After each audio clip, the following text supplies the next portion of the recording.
আজকে এই রায়ের মাধ্যমে মূলত সংবিধানের ১১৬ অনুচ্ছেদ, যা নাকি অরিজিনাল সংবিধানে ছিল, তা পুনরুজ্জীবিত করা হলো।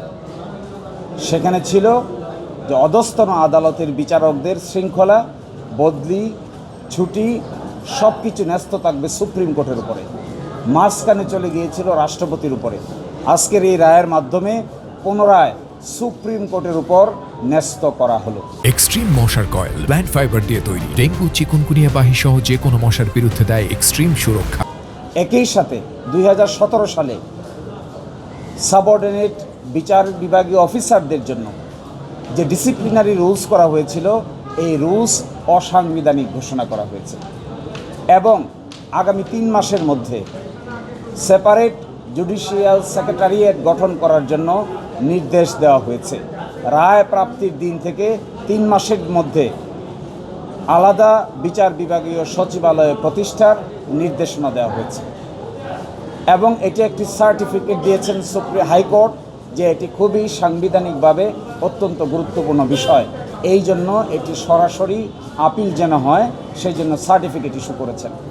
আমি মনে করি এই যে বিচার বিভাগের স্বাধীনভাবে কাজ করার এবং মাথা উঁচু করার দাঁড়াবার যে ইতিহাস, এটি বাংলাদেশের জন্য একটি গৌরব উজ্জ্বল নতুন যাত্রা।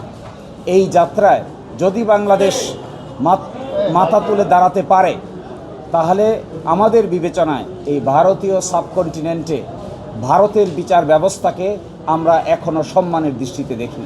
যদি আমাদের বিচার বিভাগ এই রায়ের পরে মাথা উঁচু করে দাঁড়াতে পারে, তাহলে আমাদেরকেও এই ভারতীয় উপমহাদেশে একটি নতুন বিচারিক সিস্টেমের ক্ষেত্রে গুরুত্বের দৃষ্টিতে দেখা হবে এবং এরই মাধ্যমে বাংলাদেশের বিচার ব্যবস্থার যে অনিশ্চয়তা আছে, যে ইনফ্লুয়েন্স আছে, যে প্রভাব আছে, যে সরকার যখন ক্ষমতায় আসে তখনই নিম্ন আদালতকে প্রভাবিত করতে চায়।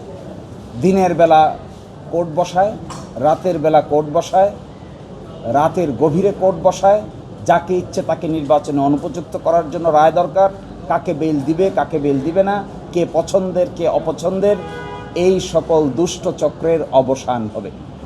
একই সাথে আমাদের অধস্তন বিচার বিভাগের অফিসারদের যে ইন্টেলেকচুয়াল ক্যাপাসিটি আছে, এই ইন্টেলেকচুয়াল ক্যাপাসিটি ব্যবহার করে তারা সকল আইনের ব্যাখ্যা দিতে পারবে। আর শুধু একটা কথা এখানে অ্যাবান্ডন কশন হিসেবে আমি বলছি, অবশ্যই নিম্ন আদালতের বিচারকদের জন্যও কোড অফ কন্ডাক্ট বা আচরণবিধি, উচ্চ আদালতের বিচারকদের জন্যও কোড অফ কন্ডাক্ট বা আচরণবিধি যতটুকু আছে, যতটুকু নাই তা প্রণয়ন করা জরুরি, যেন কেউই শেষ পর্যন্ত মনস্টার হতে না পারে।